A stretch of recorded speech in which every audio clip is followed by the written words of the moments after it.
So incredible. We have had, no matter where we go, you know, it's a movement, folks. This is a movement. This is a movement. No matter where we go, it's amazing. We go to Dallas, we go to Oklahoma, we go all over. We went to, the other night, Iowa, packed. Every place, New Hampshire, packed. Every place we go to, it's like this. It's amazing. And just great, great people.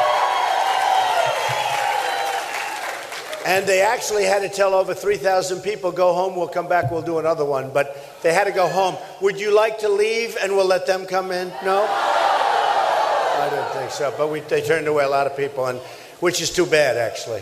So maybe next time, I don't know. I think this is the largest room. I know it's a record for the room. You know, it has to be a record because every inch of the room is taken with people, and they're standing, they're not sitting. So that's great. We love setting records. We want the country to set records, right? So, you know, I do this, and I love to do it, and I talk about our success because that's ultimately what it's all about. I think we're going to do fantastically well in Iowa. I really think we're going to do great there. And I could say, oh, gee, if we came in the top 4 or 5. I'm looking to win everything. We want to run the table. We want to run it. Because that sends a signal. And, you know, we've been a little bit, we had to respond to Hillary. She came out with that. No. She came out, remember, she wrote, she said, he's demonstrated a penchant. I demonstrated a penchant for sexism. Can you believe it? Me. Nobody respects women more than Donald Trump. That I can tell you. Nobody. And, you know, when she said that, I had no choice because I didn't start it. I had no choice. And I did have to mention her husband's situation. Okay? And that is now the biggest story on television by a factor of 10. So we have to do it. You can't let people push you around. You can't let people tell lies. Can't do it.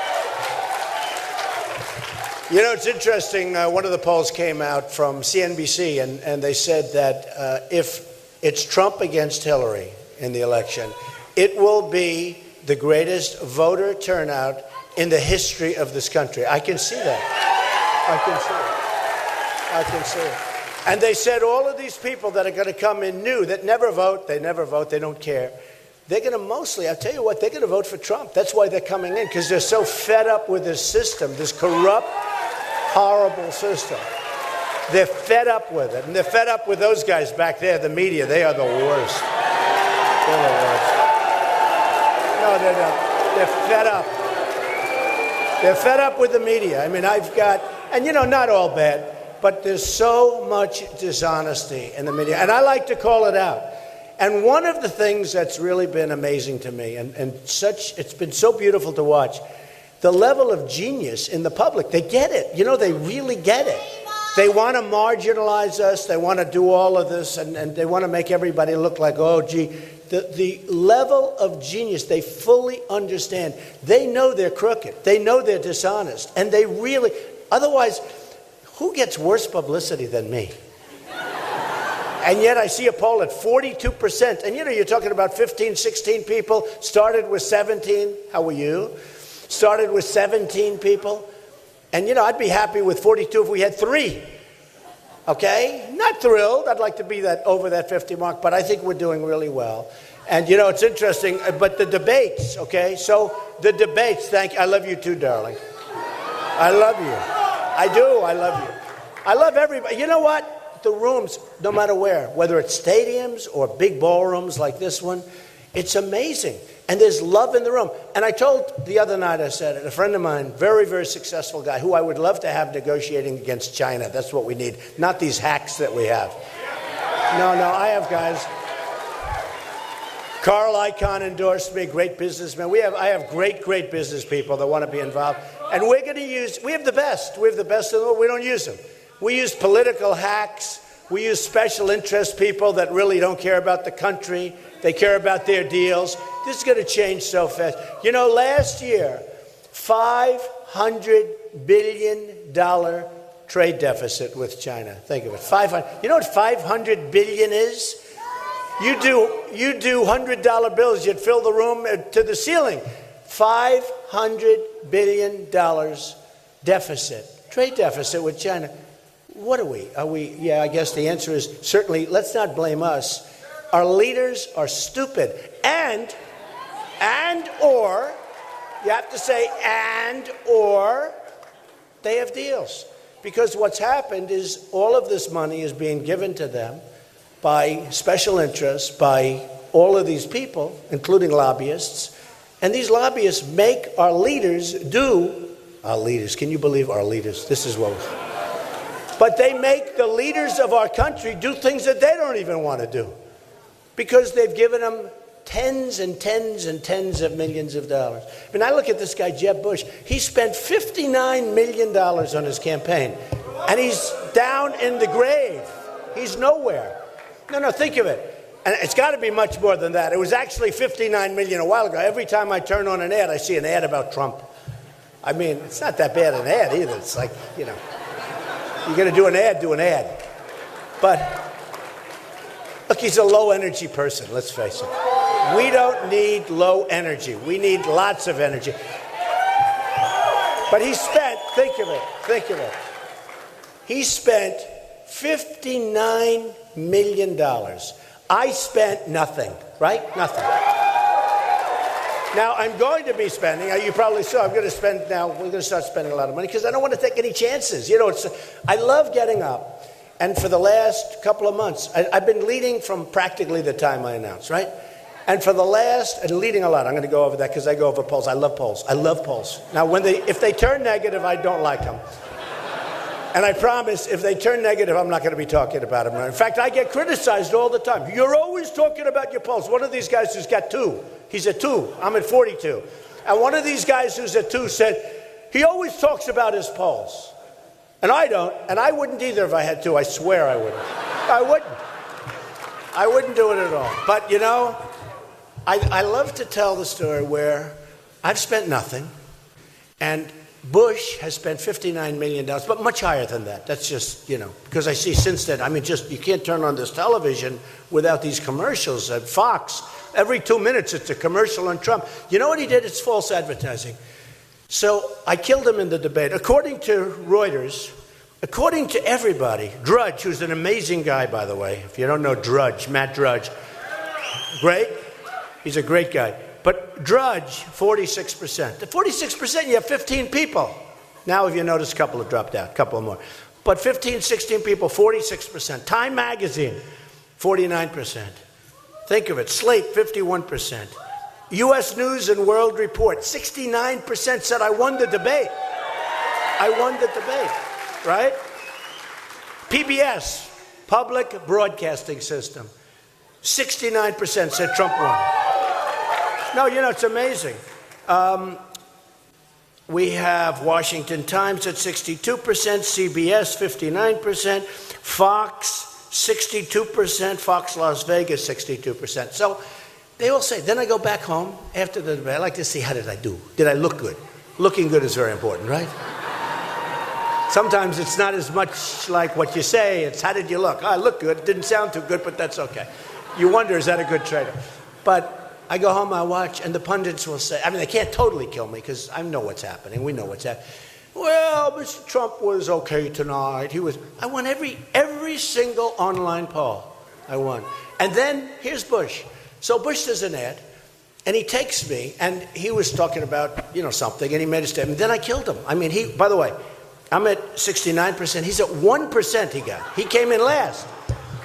He takes the ad, and I shouldn't even talk about him. He's down to 2 or 3. It bothers me when I see a guy spending, $60 million on ads against me, a lot of it, right?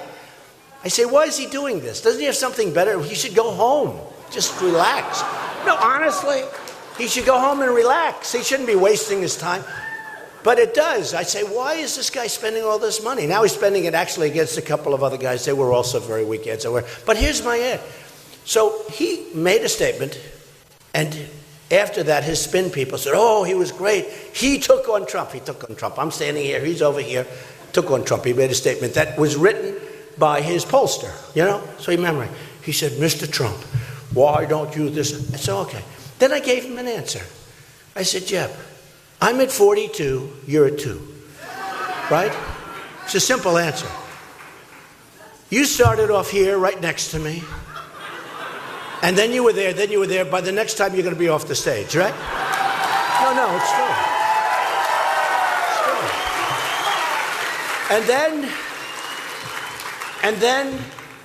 And that was it. So I responded. So he asked me a question. The question was fine, professionally written. So he asked me a question. Good. I give him an answer, I blow him away, right? Everybody says Trump won the debate. Everybody. And that's it. So the ad is him asking the question, and I'm standing here like this because I haven't. In fact, you see in one of them, I'm just about ready to open my mouth. But he doesn't let me respond. That's almost false advertising, isn't it? So I mentioned it. Hillary is a disaster. I mean, Hillary's controlled by her money. So is Jeb. So is, by the way, I'm the only one self-funding my campaign. I'm self-funding.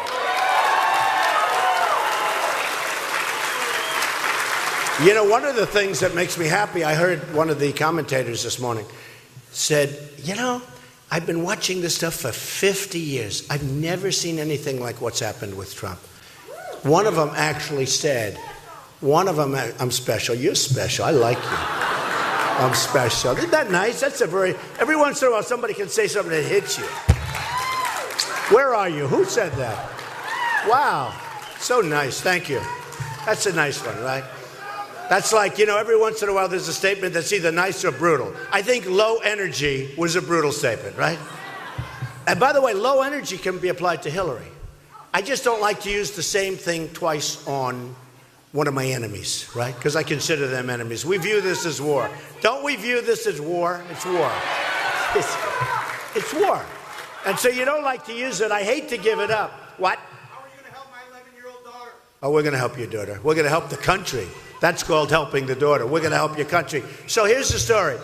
So we are in a situation where we have incompetent leadership, where our trade deals are killing us. Our military is not prepared. General Ordiano, when he left just recently, he said we are less prepared now than at any time that he can remember. And I think he went back to the beginning. But let's say Second World War, okay? That's enough. Now, we should be very prepared now because the world hates us. She has done a terrible job as Secretary of State. I mean, think of it. Putin comes out. He said, Donald Trump is brilliant. He's doing an amazing job, and he's leading the pack. Okay, that's nice. And she and my opponents, isn't that terrible that Putin said, wouldn't it be nice if we could get along with the world? Wouldn't it be, seriously? No, wouldn't it be nice? I mean, they want me to refute his statement. How dare you say I'm brilliant? How dare? Who's going to do that? And by the way, if he said it about any one of them, they would have been very happy. But the point is, we have to get along. The world has blown up around Barack Obama. Now, I don't know if you saw his recent release. They were talking about the Department of State Department, and they said very strongly, the things that they've done. Well, they couldn't find anything because what have they done that's good? And they said bringing peace to Syria. Did you see that? So instead of saying they made a mistake, call it a typo, they made a mistake. They're trying to justify. Well, we're working on it. Can you believe bringing peace to Syria? The world is blowing up. The migration is Syria. They say one of their achievements for the year is bringing peace to Syria. And the whole world's talking about it. It's the level of stupidity is incredible. I'm telling you, I used to use the word incompetent. Now I just call them stupid. I went to an Ivy League school. I'm very highly educated. I know words. I have the best words. But there's no better word than stupid. Right? There is none. There is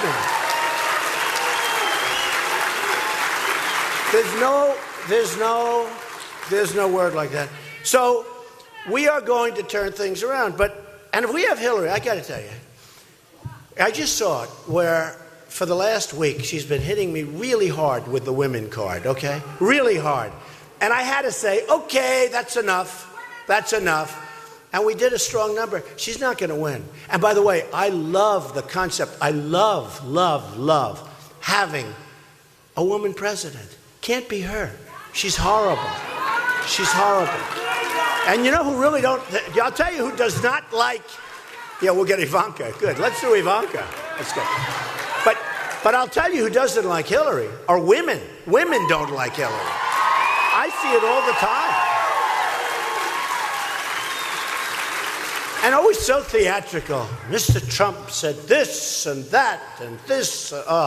And you just, I shouldn't do it. I just have to turn off the television so many times. She just gives me a headache. But you know, although I think last night I gave her a big headache. I can imagine those discussions. But you have to hit back hard, and you can't let them push you around. And today she gave a speech, and she never even mentioned my name. You know, in the debate, I was mentioned 9 times. I mean, everything, all of them, but her. I was mentioned 9 times. None of the other candidates were mentioned. And then she came out with the sexism, which is so nonsense. But she's playing that card. And then I had to hit her back, so I hit her back, and I talked about her husband and the abuse of women and the tremendous abuse. No, it's tremendous abuse. I mean, you look at it, it's tremendous abuse. And I talked about that. And now, today, the television is going crazy. And she gets up, makes a speech that doesn't even mention anything about me with sexism or anything else. I wonder why. I wonder why. And remember this, it's really important. A poll just came out where we're tied. Another one came out a couple of weeks ago, Fox, where I'm leading by 4 or 5 points against her individually. We're doing great. I haven't even focused on her yet. Look at the people I focused on. I don't want to really knock them.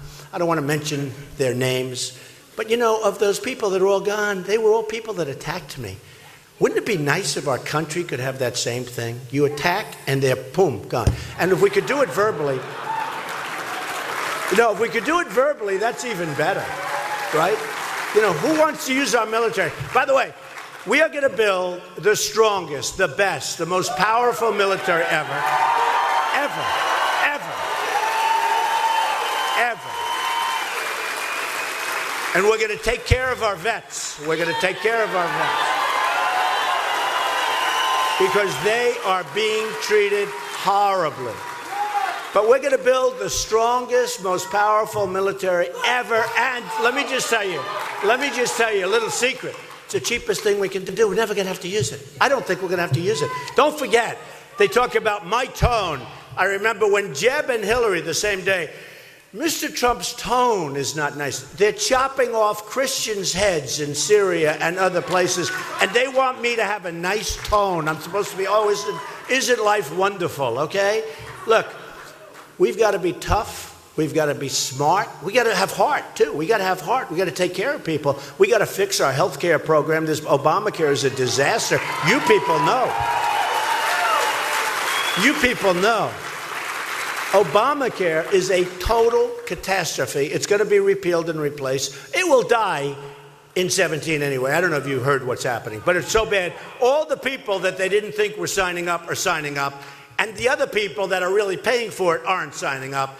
And your rates are going up 25, 35, 45%. Your deductibles are so high that unless you get hit by a tractor, you're never going to be able to use your deductible. You're never going to be able to use it. So Obamacare is a disaster. We're going to repeal it. We're going to replace it. There are so many great things we can do on health care. So many great things. And it'll cost you much less money. And it'll be great. It'll be great. I mean, you're signing into programs and things that you'll never, ever use. You know that. And you're paying for it, and you'll never, ever use them. So we'll get that straightened out. We're going to straighten out a lot of things. We're going to straighten out Common Core. Common Core is dead. It's going to be dead. It's going to be dead. When I look at parents, and I see local parents in Iowa and New Hampshire and South Carolina. I went to a school, and I saw the parents, they love their children.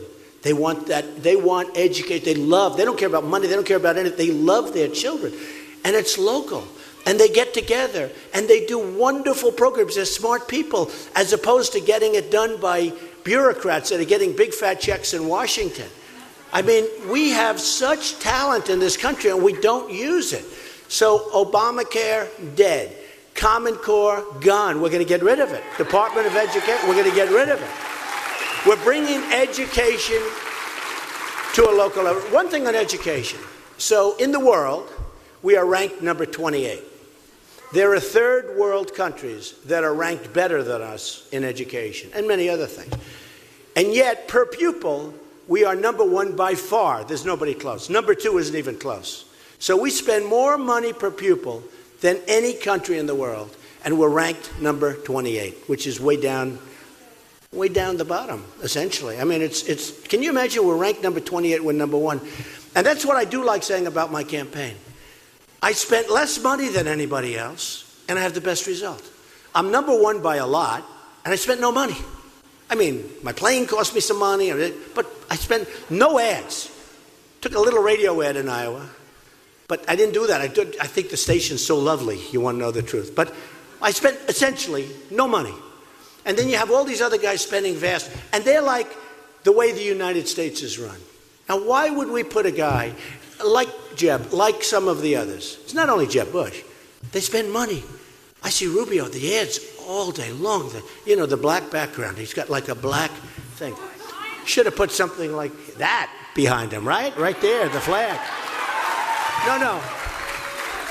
And I like him. I think he's a nice guy. But I see these ads, with the backdrop and it's just somber. It's not good. I don't think it's good. So think of it. I spent no money, and I'm number 1. Others spent, they will have spent hundreds of millions of dollars, and they're not even in the race. That's what we need for our country. What? Okay, I got 15,000. I don't know what the hell he means by that, but that's okay. So, but I think he's a fan. I don't think he's are you a protester? No. Okay, no, he likes Trump. Okay, he's not a protester. I love you. Okay. The only time, don't worry about it. The only time the cameras focus on the crowd is when we have a protester. Because I always have, look at this ballroom, packed. I always have the biggest crowds. And I go home, and my wife said, were there many people? I watched you on television tonight. I said, when I had 20,000 people. The whole arena. She said, they didn't show it. They have right on your face. So I have 20,000 people. I had 20,000 in Oklahoma, 35,000 in Mobile, Alabama. Nobody knows because those cameras stay right in your face. And I think they can't move. I think they may be fixed because modern cameras may be. Except every time there's a guy that stands up protesting, they're on drugs or something because some of these guys, they don't even know what the hell they're doing there. All of a sudden the cameras swerve and they perfect shots. And I like it because then it shows how big the crowds are. So, sometime I think I'm going to put in some false protesters. I'll put in some friendly protesters. It's the only way I'm going to be able to get them to move. So when we started, I talked about trade.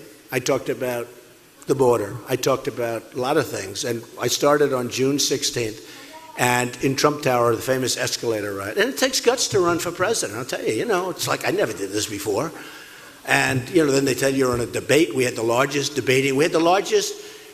audience in the history of cable television. Then CNN, a couple of weeks later, had 23 million. Fox had 24 million. CNN had 23 million. The largest audience in the history of CNN. Now, they're there, and the camera's on live right now. I mean, It's the largest audience in the history of CNN.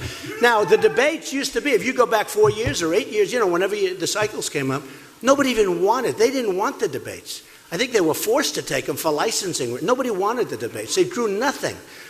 But now they're drawing 24 million. Now they want to have more debates. Oh, can we have more? Can we have more? Can they go 3 hours? Remember when they had the one go 3 hours? I said, no, I'm not doing 3 hours. It's too long. I could stand up here for 50 hours. But who the hell wants to sit home watching 3 hours of this stuff, right? Mr. Trump, you have 30 seconds. What would you do about ISIS? Oh, great. Thank you. And by the way, that question, I hate those questions. You know why?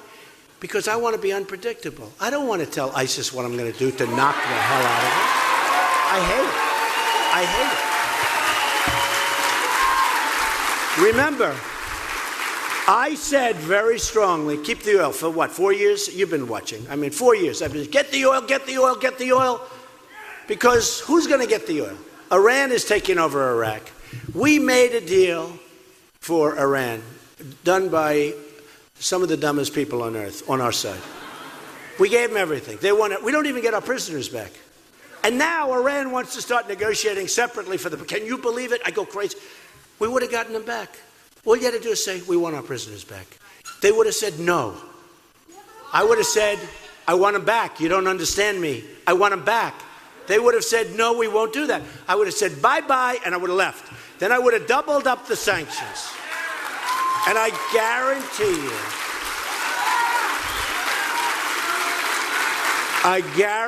you that within 24 hours they would have called back and they'll say, you've got your prisoners, can we talk?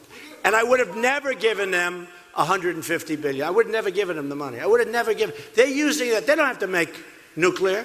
They can buy it. Why are they going to make it? Then we have the nuclear where they have self-inspection. How about the area, the big area? They don't want us there. Oh, I wonder why. They don't want us there. So they self-inspect, okay? Then they have the 24-day inspection, but the self-inspection's the beauty. We think you're making nuclear weapons here. Well, let us go check, Mr. President. We'll check. No, sir, we're not making nuclear weapons. No, we're not. We would never do a thing like that. These are people that have deceived us. They've lied to us. They're a terrorist state. And I used to say it's the worst deal that I've ever seen negotiated. And by the way, just to finish, prisoners. So they'd come back, we get our prisoners. But then when I hear the other day that now this deal's done, it's all done. And now I hear they want to negotiate to get. And what did they say? They said very strongly, they said, we are going to want a lot for the prisoners. We're starting off. We're going to want a lot. Now, we've already taken off the sanctions. They're already rich as hell. What's going on there? That's why I say, some people say it's worse than stupidity. There's something going on that we don't know about. Honestly. And you almost think it. I'm not saying that, and I'm not a conspiracy person. She said, we're saying it. Half the people in this room are saying it. I'm trying to be I'm just hoping they're just stupid people, okay? Which they are. Or there's something going on. Because it's inconceivable. Do you ever see where some things are so bad that it can't be, that nobody can do what they did, right? Nobody. So Iran now wants to negotiate separately for the... In other words, that deal's done, now we want to start a whole new deal. And they want a lot. We want a lot. And I want to just shoot the television, Because they would have had it just for saying.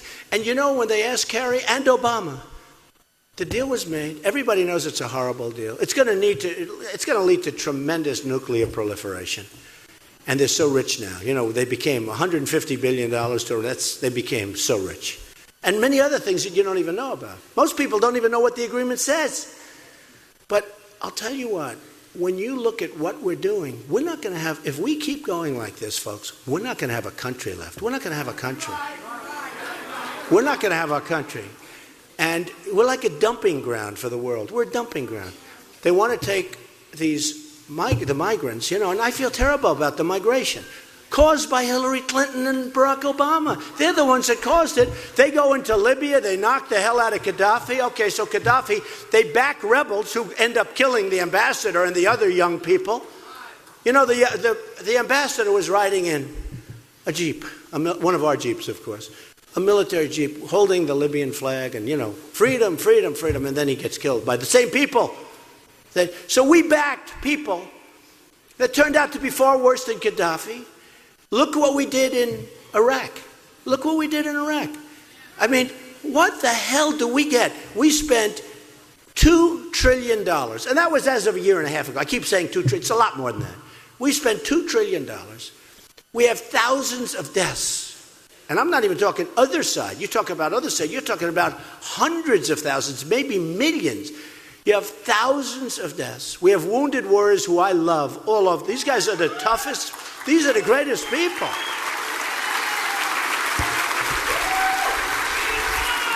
No, these are the greatest people. And then what happens? We leave. And we have a president that announces the date of when we're leaving. So I said, man, if I'm the enemy, I'm just going to go away for 18 months, right? He gave a date. We are leaving Iraq. We will be gone by such and such a time. I said, I'm just sitting there watching, and I'm saying, man, that's really stupid. Because believe me, the enemy doesn't want to be killed. You know, you hear so much, oh, they want to go with the virgins up to wherever they go, right? They don't. They want to live. They want to live. And they want to take care of their families, always their families. Remember that, because their families know what's going on, okay? You think their wives don't know what they're planning? You think their kids don't know exactly what daddy's doing when daddy's going to fly into the World Trade Center? You think they don't know? They know exactly what's going on. Remember that. And frankly, I think they have more love for their family's life than they do for their own life, okay? But they still want to live. So here's Obama gives an exact date. He gives an exact date. So they pull back. And everyone says, oh, we're doing so well. Look, we're doing so well. The enemy, why should they fight when they know in 18 months they can go in and take the place? So what happens? So we have ISIS taking a lot of oil. I said, take the oil. Remember when we left? I was opposed to going in because I said you're going to destabilize the Middle East. Because you had Iraq and you had Iran. And I said, they fight. And they're always fighting. For decades and decades. For generations. They fight. That's what they do. They fight. How we ever got involved in this mess is hard to believe. They fight. And they were equal, militarily. They go this way, 10 feet. They go this way, 10 feet. Then they rest. A couple of years. Then they start fighting again. Then Saddam Hussein throws a little gas. Everyone goes crazy. Oh, it's using gas. They go back, forth. It's the same. And they were stabilized. And I said, if you go after one or the other, in this case Iraq, you're going to destabilize the Middle East. That's what's going to happen. You're going to destabilize the Middle East. And that's exactly what happened. We totally destabilized the Middle East. We have now migrations, largely because of what's happened afterwards. You know, Iraq was horrible. It was stupid to go in. We should have never gone in. But we shouldn't have gone out the way we went out. And we shouldn't have given dates. I mean, I would have probably said, we're going to stay forever. And they would have said, oh, man. And then keep going, keep going. Eventually, they would get tired. They said, this guy's crazy. I mean, he's never going to leave. And you'll make a deal. But when you announce you're leaving in 18 months or whatever the hell he said, they just pulled back. And then as soon as we left, they come in. Okay? So they have the oil. You know who the biggest beneficiary of the oil is, right? China. China. Always China. I love China. I love Mexico. Their leaders are too smart for us. We have no border. We will build a wall. Mexico will pay for the wall, by the way. We're building a wall. We're going to have a border. And people are going to come into our country, but they're going to come in through a legal process. They're not coming in the way they're coming in now, just walking in like nothing. They're going to come in, but they're going to come through a legal process. So with Iraq, so we give them a date, and they take over. We didn't take the oil. So for 4 years, I've been talking about it. Then because of Paris, all of a sudden, they start bombing the oil. But I didn't want to just bomb the oil. I wanted to take the oil. They're bombing. You know, we're bombing. Great. What's going to happen after that? So we're bombing. And you know, we're not really bombing it because they're still selling it. I say, how can they keep selling? Obama doesn't want to hit them too hard because he's afraid he's going to pollute the atmosphere. No, this is serious. Now think of it. He talks about the carbon footprint. And yet he'll fly a very old Air Force One, an old Boeing 747 with the old engines and, you know, spewing stuff. So he's got a problem with the carbon footprint. You can't use hairspray because hairspray is going to affect the ozone. I'm trying to figure out. Let's see, I'm in my room in New York City and I want to put a little spray so that I can, right? Right? But I hear where they don't want me to use hairspray. They want me to use the pump. Because the other one, which I really like better than going bing, bing, bing, and then it comes out in big globs, right? And you're stuck in your hair and you say, oh my God, I got to take a shower again. My hair's all screwed up. Right? I want to use hairspray. They say, don't use hairspray. It's bad for the ozone. So I'm sitting in this concealed apartment, this concealed unit. You know, I really do live in a very nice apartment, right? But it's sealed. It's beautiful. I don't think anything gets out. And I'm not supposed to be using hairspray. But think of it. So Obama's always talking about the global warming. That global warming is our biggest and most dangerous problem, okay? No, think of it. I mean, even if you're a believer in global warming, ISIS is a big problem. Russia's a problem. China's a problem. We got a lot of problems. By the way, the maniac in North Korea is a problem. He actually has nuclear weapons, right? That's a problem. We got a lot of problems. We got a lot of problems. That's right. We don't win anymore. He said, we want to win. We don't win anymore. We're going to win a lot. If I get elected, we're going to win a lot. We're going to win so much. We're going to win a lot. We're going to win a lot.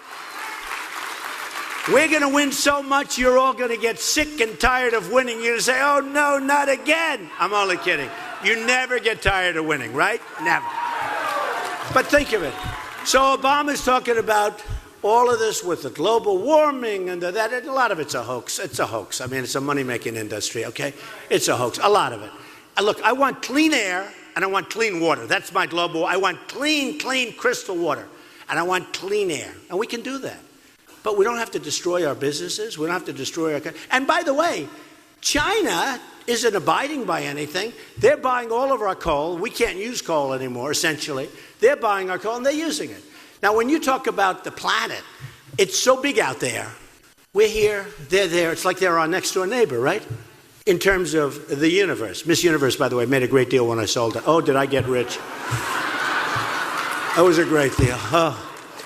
You know, they broke my choppers on that. They said, he talks about illegal immigration. We're not going to put him on television. First of all, the Univision's being sued like crazy. You wouldn't believe it. And NBC, I made a great deal with them, just like an amazing deal. Far more than I would have ever gotten. I mean, I made an unbelievable deal. Far more than I ever would have gotten if I said, I think I'm going to sell it if times were normal, right? Isn't it amazing the way that stuff can work out? But I love Miss Universe, and I love the universe. But think of it. So China is spewing up all this stuff, and we're holding back. And with China, you know, we signed these agreements where we have to do it now. They have to do it within 30 or 35 years. I don't think they're going to be doing it. It's like Japan. If somebody attacks Japan, we have to immediately go and start World War III. Okay? If we get attacked, Japan doesn't have to help us.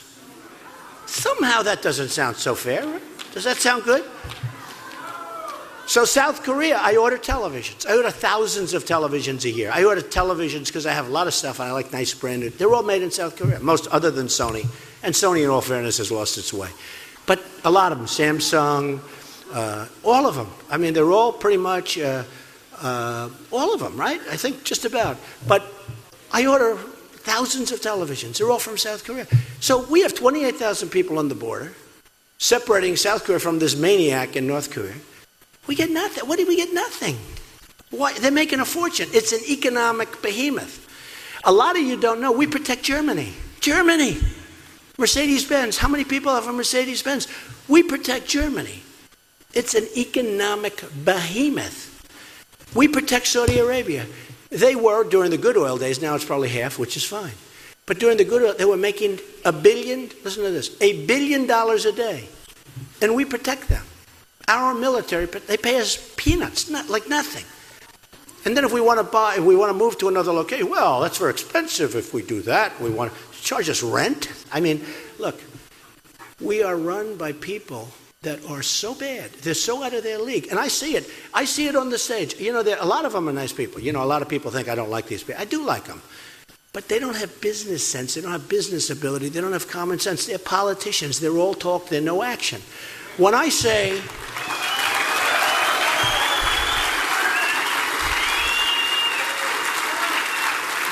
Folks, when I say we're going to build a wall, most of them say, you can't build a wall. Well, build a wall. In China, 2,000 years ago, they built the Great Wall of China, which is bigger than any wall we're thinking about, okay? The Great Wall of China goes 18,000 miles. We have 2,000 miles, of which we really only need 1,000 miles, because you have a lot of natural barriers, right, that are extremely tough to get across. We have 1,000 miles. So China has 18,000 or 13,000 miles, and we have 1,000 miles. We have modern cranes. We have Caterpillar tractors. I want to use Caterpillar. I don't want to use Komatsu. Made in America. Even my hats, they're made in America. It wasn't easy to find a guy who could do those hats. You know what I'm talking about. I see so many knockoffs of my hat, right? Make America Great Again. I see these things, they're out of plastic. They're out of all sorts of crap. Mine are made in America. And honestly, they do a great job, but they don't produce as many as I'd like because, frankly, there's a big, I mean, it's amazing. Those hats are amazing. But I wanted to have it made. And you know why I wanted it? I wanted it anyway. But I also knew that as soon as the hats came out, and other things, we have a website. As soon as the hats came out, I knew the press would be calling.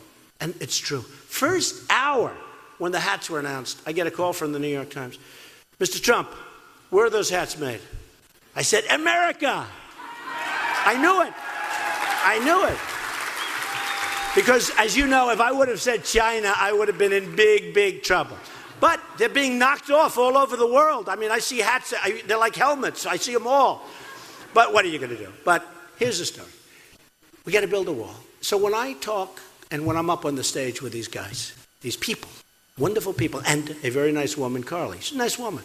When I'm up on the stage with them, they think I'm crazy when I say Mexico. Because I always say, we're going to build a wall. It's going to be a great wall. It's going to be a real wall. See the ceiling? The ceiling is peanuts compared to the height of the wall I'm talking about. I'm talking about if they ever get up there, they're not coming down because it's too dangerous. All right? You ever see what they do now that we have these little walls? They build ramps. They build a ramp. I say, wouldn't it be cheaper just to knock the wall down and then they drive over it with Jeeps loaded up with drugs? Do you see this? They build ramps. There was a picture in Time magazine. It's a ramp.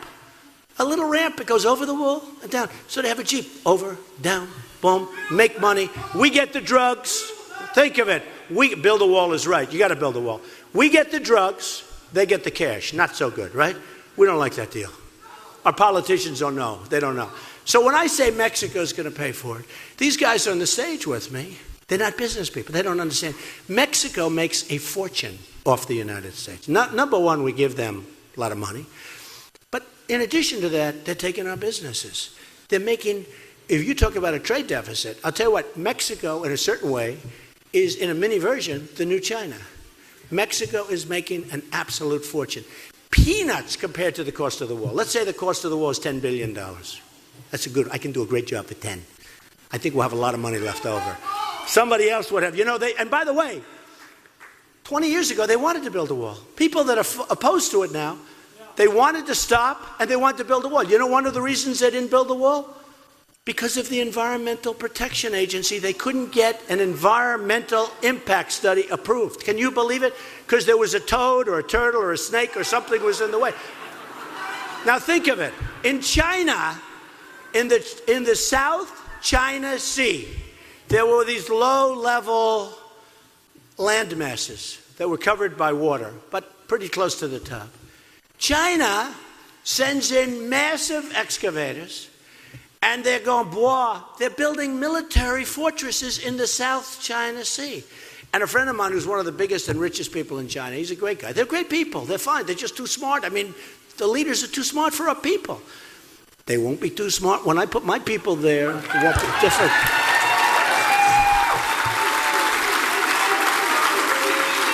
When they call up, we'd like to speak to the donor that is negotiating it. No, the donor now is Carl Icahn. You're going to speak to Carl Icahn. You know Carl, great businessman. You have so many people, they call, all these business people call. So, friend of mine, so I call him, I say, you're actually doing that. And then jokingly, I said, how long did it take to get started? Did you have to get an environmental impact study approved in order to excavate? He looked at me because I hope you're kidding when you say that. They conceived of the idea. They started digging 4 hours later.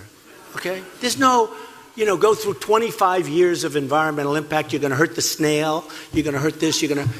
They're doing a big thing. They excavated massive, take a look, massive, the biggest excavator. They're ripping the hell out of that ocean. They're ripping it, and they're taking that dirt, and they're putting it, and they're building airfields, and they're building forts. We couldn't do it because, just like I said for the wall, legitimately, they couldn't get an environmental impact statement. Now, that's probably not the only reason it didn't happen. I heard their costs were too high. With me, that's easy. I'm doing the old post office in Washington. I'm under budget.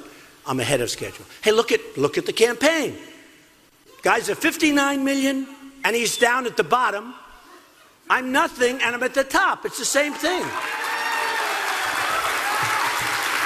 I actually said, it's funny, the other day I got this great review. They said, Trump is a great speaker. The crowd is spellbound. But he has one problem. And I'm reading, I want to see. The problem is, he speaks through the applause. In other words, like I say that, you applaud, I start talking before you finish your applause. And you know why? Because I'm so excited, because we have so much potential.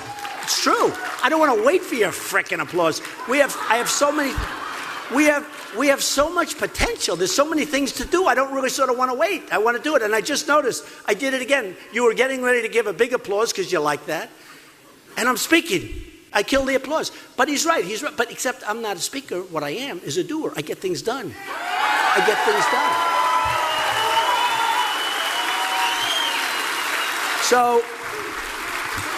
So when the people up on the stage with me, and Hillary doesn't have a clue. By the way, you talk about low energy. She has lower energy than Jeb Bush, which is hard to believe. She does. And I'll tell you, and I've been saying it, and maybe it's rude, maybe it's not, but it doesn't matter. We have a much bigger problem. We have to save our country. So if I'm rude, and if people think I'm rude, I'm actually a nice person. I have a big heart. I want to help people. I want to help the migration. I want to do a safe zone in Syria. I don't want them coming here. We don't know who these people are. They're undocumented. They're undocumented. And we should do a safe zone over there. We should have the Gulf states, Saudi Arabia, and these states are not spending. They got to spend. They got to pay. You know, we're protecting them. They wouldn't be there for 2 minutes if we were not protecting them. They got to start paying. They're not taking anybody. Okay? How about Germany taking millions of people? Can you believe what she's doing to that country?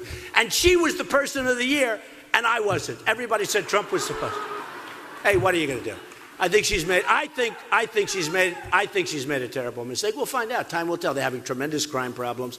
I think she's made a terrible mistake. But what I like is in Syria, with other people's money, meaning the Gulf states and others, and Germany and others, because look, Germany's paying a fortune to accept all these people. They'll give us the money. We do a massive safe zone. And then eventually when this whole catastrophe straightens out, which I'll probably be able to get it straightened out, I understand that stuff, but when it's straightened out, they can go back home to their country, you know, to their area. It's interesting. I have thousands of people that work for me, thousands. And I have people that come from far. They're all here legally. Don't worry about it. I use E-Verify and less. But I have people. Oh, they go and check. These guys go check. They went into the old post office checking. Everybody walked out. Are you here legally? Are you here legally? They said they found one person out of hundreds and hundreds. I don't believe it, okay? I don't believe it. But you know, it's possible somebody's like, hey, we do have 11 million people in the country, and it's probably a much higher number than that, okay? It's probably a much higher number. But we have to do something about it, and we're going to do. So I just want to finish by saying this. Look, we have a situation that's out of control. Our country is a dumping ground for the rest of the world. We're laughed at by the rest of the world. And when I started this journey, and it's a journey, and I do love you people, you're amazing people. And by the way, you're so smart. You know, a lot of times they'll say, well, Mr. Trump's people are blue collar. I love blue collar. I'm honored by that. But they're not blue collar. I mean, we have blue collar, and we have executives, and we have young people. They said, the audience is old. It's not older. The audience is young. The other night in Iowa, I told that, and I said, we have so many young people, and the place erupted. They're all young people. We have an amazing thing happening. It's just, look, that's their way of marginalizing, not even me, it's marginalizing you. It's disgusting. I mean, it's disgusting. But when I started this journey, and that's what it is, it's a journey, and it's a movement that's taking place. It's a movement. Remember the old days? Silent majority? It's not right. It's a noisy majority. People are angry. It's a noisy majority. These aren't silent people anymore. I go to people you can't even hear. This is an amazing thing that's happened. I received a call from one of the biggest reporters, who happens to be liberal, but that's okay. I mean, we can have a couple of them, right? But a guy who's really respected recently. And he said, how does it feel? I said, how does what feel? He said, what you have done has never been done in the history of politics in the United States. I mean, even CNN said #1 political story of the year is Trump. You know what #2 was? ISIS.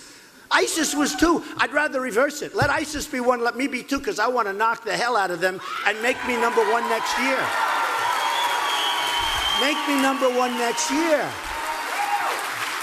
But this reporter, who's a great intellect, actually, and a very smart guy, very good guy. He said, what you've done has never been done before in the history of this country. Newt Gingrich was on a television show the other day. He said, this is one of the great phenomena I've ever seen in politics. Nobody's ever seen it. Because crowds like this, forget it. I mean, it's only confined to this venue. Again, they sent 3,000 people home. Can you believe it? More than 3,000. It's unbelievable what's happening. It's beautiful what's happening. It's beautiful what's happening. But Newt Gingrich said he's never seen anything like this. But he said to me, the reporter, he said, never been done before. I said, well, it's fine, but if I don't win, it's just a waste of time.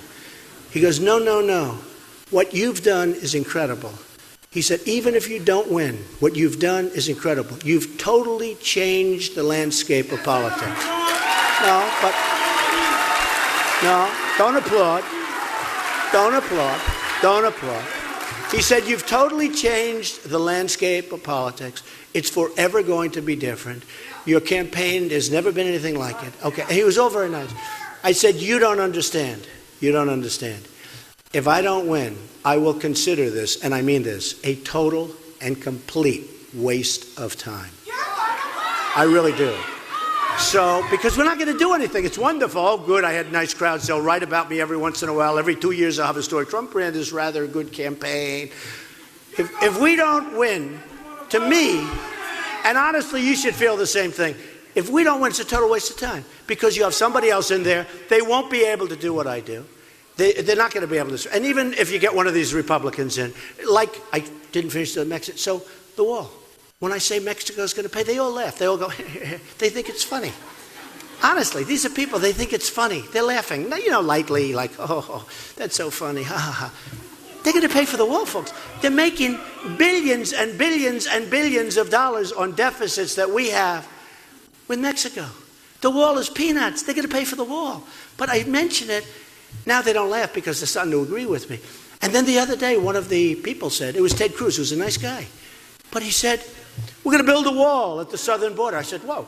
And my wife is sitting, where did that come from, right? No, Ted's a good guy. But he said, I think he was on Fox, he was being interviewed. And he said, we're going to build a wall at the southern border. He didn't say Mexico was going to pay. He hasn't gotten that far yet, but believe me, that's going to happen. See, they're all trying to catch up with me. Because when I did this stuff, it was very out there. Now, I'm the one that everybody wants to sort of aspire to. But what happens is, so Ted's up and he's talking, and, routinely we're going to have the border, we're going to have this, that, and we're going to build a wall. My wife is sitting there. She's, darling, did you hear that? He just said they're going to build a wall. That's the first time I've ever, that's what you say. She hasn't heard that from any other candidate. Okay, so we're going to build a wall. Mexico's going to pay for it. There are so many things we're going to do. But when I started the journey, it was amazing. I came down, took courage. I went down into the lobby of Trump Tower on the escalator with Melania. I have never seen, it looked like the Academy Awards, the press. We have a lot of press here today, all live. Look at all those live cameras. Yeah. So when I came down in the escalator, we came down, and I said, we're going to do things. And I mentioned illegal immigration. You wouldn't even be talking about illegal. It wasn't even on the radar. Nobody was talking about illegal immigration. Is that right? Now it's one of the big subjects.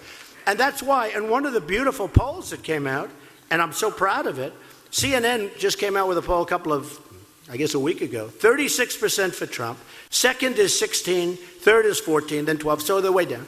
But on the economy, they give me 55. 55%. That's with 16 people at the time. On the budget, I understand the budget, the economy, I win it hands down. All right. But listen to this. On illegal immigration, I'm almost at 50%. And on ISIS, likewise, almost at 50%. So people want to be protected. They want to feel safe. They need strength. They need toughness. They need smarts. I don't want to be tough. I know a lot of tough guys, but they're not smart. And they're the easiest. You can be tough. You got to be smart. Let's start smart first. You got to be smart, tough. You got to be tough because the world is trying to take advantage of us. So what happens is this. I came out, I did it. I was, that first couple of weeks with illegal immigration and Mexico and all of the stuff.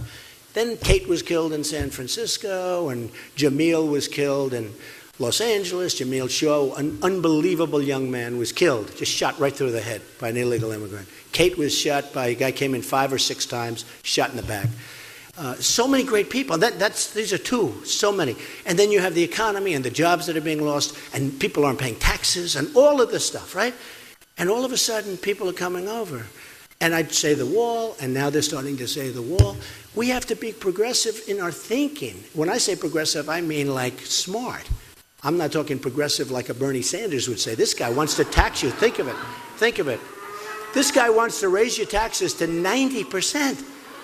No, think you'll have to move out of this. I love this area, by the way. I've been here many times. Great golfing area, right? We love it. No more golf, if Bernie said no more golf. No, you won't have any golf anymore. You won't have any money left to beat golf. You'll be paying it in taxes. This guy is a total disaster. And I'm not saying that. I'll tell you what. Hillary said, well, I'd like to run against Trump. Believe me. This poor Chuck Todd, Meet the Press. His show is dying. And he keeps saying, do it. But I never liked it. He never treated me fairly. So I do a show. He gets the highest ratings he's had in years. He went from believe me, I won't even give you the numbers. They were massive, the numbers, right? I saved his life. And then he goes, Hillary Clinton said that she would most like to run against Donald Trump. And yes, and they're looking forward to it. Trust me.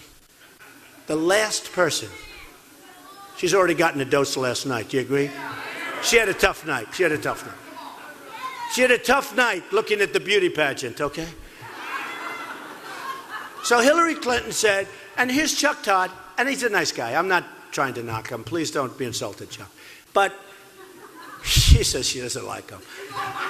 But he doesn't treat me right.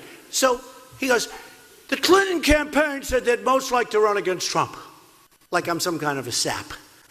So I call him, I say, Chuck, let me explain something. When they say they want to run against me, that means they don't want to run against me. Do you understand that? Do you understand? It's reverse psychology. They say they want to run against me. First of all, I'm winning and tied in the polls now, and I haven't even hit her yet. But look at what happened to all the guys I hit. They're gonzo. They're gone. Or they're failing badly, okay? And they'll be gone soon. But Hillary Clinton, think of it. I say, so Chuck, report it properly. Trust me, they don't want to run against Trump. The last thing she wants in her whole life is I did this in 15 minutes, what happened to them. Because the husband wants to come, and she wants to accuse me of things, and the husband's one of the great abusers of the world. Give me a break. Give me a break. Give me a break. So the last person she wants to run against me. Now, here's the story. Look, here's the story. It's very simple. So I announced, and I was talking about trade. I was talking about the wall. I was talking about the borders. I was talking about Obamacare. I was talking about Second Amendment will be saved, by the way. Second Amendment.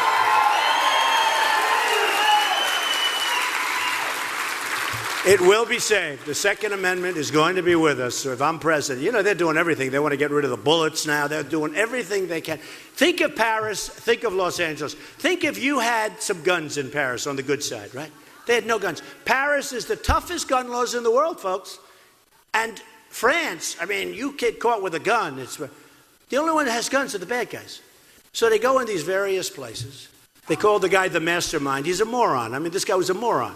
I call him the guy with the dirty hat, right? They got him so good. By the way, the French police did a great job, and our Los Angeles police did a phenomenal job. They did a great job.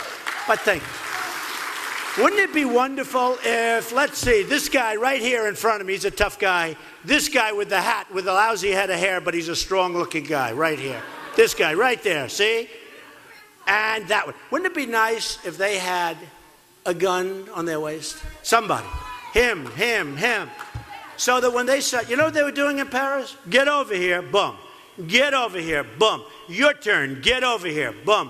130 people with more to follow because there are people that are so badly injured right now in hospitals. Other people are going to die. Same thing over there. These are people that gave a party in honor of their marriage. There's something going on, folks, that's wrong. They gave him a party. They worked there. They gave him a party. She came in on a fiancé permit or some nonsense, and she was radicalized. And he was probably radicalized by her, or he was already radicalized. And people knew that they were radicalized. And people in the area knew that they had bombs all over. Who the hell doesn't know? You're the next door neighbor. And they didn't want to talk about it. You got to report these people. We got a real problem. You got to report them. No more nonsense. They didn't report them. And the reason they didn't is because they don't disagree with them so much. Okay, believe me, it's not because they were afraid. You saw the one that wasn't politically correct to report them. They didn't want to report them.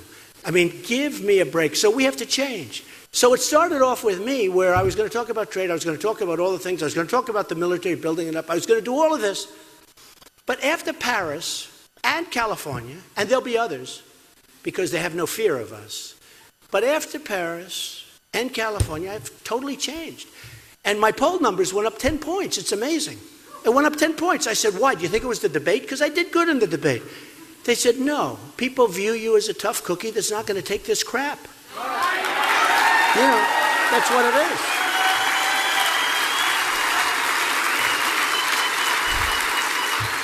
And now I talk about protection. I talk about, trust me, the trade, oh, that's so easy for me. I got the greatest guys in the world. They're going to come in. They're going to do a great job. I'm going to do something myself. I always talk about Ford. They're going to build a plant, $2.5 billion in Mexico. Not going to happen with me. That stuff, those deals are no good. Ford's leaving. They're closing plants all over Michigan to build a plant in Mexico. How the hell does that help us? Okay, who are the people that think this is a good thing for us? And in the meantime, in Michigan and other places, we have plants closing all over the place. And they're spending, think about it, $2.5 billion. Then they're going to sell cars, trucks, and parts into the United States. No tax, no nothing. I'll say, you're going to have to pay a tax, folks. And you know what? Ford will say, if you have to pay a tax, we're going to stay in the United States. I mean, it's very simple. It's very simple. How about 2 weeks ago, Nabisco announced, the big, in Chicago. They announced they're going to leave Chicago with one of their big plants, and they're going to move it to Mexico. What's my statement? We're not eating Oreos anymore, right? No more. But I don't want this. It's not going to happen. They're going to make product and they're going to sell it into the United States. Not going to happen. It's not going to happen. And by the way, I'm a free trader, I believe. But you got to be smart. I mean, we got to get something. We don't get anything out of anything. We don't get anything. We lose on everything. That Iran deal was a disaster. By the way, think of the Iran deal for 1 second. I always said, and this came to me 2 weeks ago. I don't know why I didn't think of it sooner. I'm very disappointed with myself. The Iran deal is the worst deal I've ever seen negotiated, okay? I'm wrong. You know what the worst deal is? Iran's a part of that one too. We gave them Iraq. That's even better. Think of it. We gave Iran Iraq. Iran has the biggest, think of it. They're going to have the richest oil. If you go to Iraq, take a look. Among the largest oil reserves in the world. We gave them, by decapitating Iraq and then leaving, because frankly, once we did it, we should have kept 20,000 troops or something. We give Iraq. So not only did they make a great deal in terms of the Iran deal that we know, having to do with nuclear, we also gave them Iraq. We gave them Iraq that they've been after for 100 years. We handed it to them. So now they have the largest oil reserves in the world. That's even better than the original deal. I mean, whoever's representing Iran is doing a hell of a job, okay? If that was the stock, you got to buy some. So we are not going to have deals like that with me. It's not going to happen. We're going to become rich again. We're going to become safe again. And we're going to become strong again. And